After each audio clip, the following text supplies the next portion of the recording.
Hi friends, welcome back to my channel. நம்ம இன்றைக்கி சேனலில் பார்க்கக்கூடியது பார்த்திங்கன்னா, இந்த பிளெயின் சாம்பார் செம்ம டேஸ்ட்டி எப்படி பண்ணலான்னு பார்க்கலாம். அதுக்கு குக்கரில் பருப்பு தேவையான அளவுக்கு எடுத்துக்கோங்க.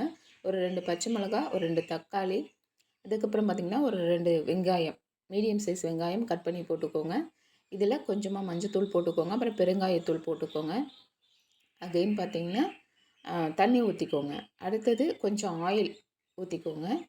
அதுக்கப்புறம் பார்த்திங்கன்னா சீரகம் கொஞ்சம், வெந்தயம் சும்மா ஒரு 4, 5 அவ்வளோதான். இது எல்லாம் சேர்த்து நல்லா மிக்ஸ் பண்ணி விட்டுட்டு குக்கரில் விசில் போட்டு ஒரு 5, 6 விசில் விடுங்க. அடுத்தது பார்த்திங்கன்னா புளி கரைசல் கொஞ்சம் கரைச்சி அதில் மிளகாத்தூள், உப்பு போட்டு மிக்ஸ் பண்ணி வச்சுக்கோங்க. அவ்வளோதான். குக்கர் விசில் வந்ததுக்கப்புறமா அதை இறக்கி நீங்கள் இது மாதிரி கடைஞ்சிக்கோங்க. நல்லா கடைஞ்சிட்டு இந்த புளி கரைசல் இருக்குது இல்லைங்களா, மிளகாத்தூள் இது அதை போட்டுக்கோங்க. அதையும் சேர்த்து நல்லா மிக்ஸ் பண்ணி விட்டுட்டு கேஸில் கொதிக்க விடுங்க.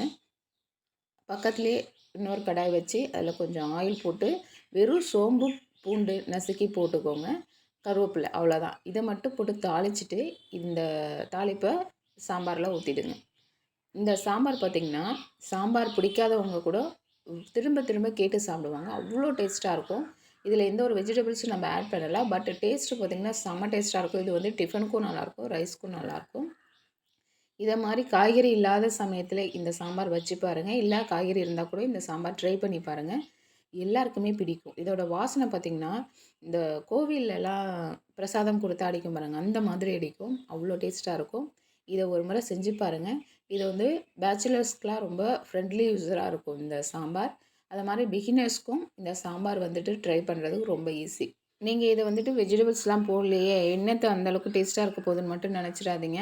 நீங்கள் ட்ரை பண்ணி பாருங்கள் நான் சொன்ன மாதிரி. அதுக்கப்புறம் நீங்களே சொல்வீங்க. அவ்வளோ டேஸ்ட்டாக இருக்கும் இந்த சாம்பார். இதில் வந்து கடுகு, காஞ்ச மிளகா, உளுத்தம்பருப்பு, கருவேப்பிலெல்லாம் போட்டு தாளிக்கிறத விட நீங்கள் இந்த பூண்டும் சோம்பும் தட்டி போட்டு தாளித்து பாருங்கள். அதனுடைய டேஸ்ட்டு வேறு லெவலில் இருக்கும். தேங்க்யூ, பாய்.